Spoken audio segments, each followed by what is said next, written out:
In this video, I'm going to show you how to set TP or take profit on TradeLocker.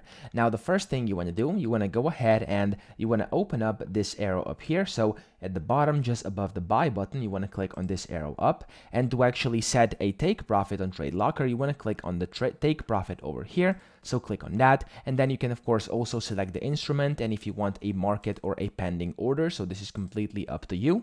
And then after that, you can select your price, the amount of ticks, PNL, and then the balance. But what you can also do is just basically drag this up and down here on the graph. So for example, if you want to set your take profit, the easiest way is to just do it on the chart over here. Let's say I want to take my take profit all the way up here. I can put it up here. Everything will get adjusted here on the right. And then whenever you are ready, you can just go ahead and hit the buy button, confirm it, and you've successfully set a take profit on TradeLocker. So that's pretty much it. I hope this video helped you out. If it did, please subscribe to the channel and help me out as well.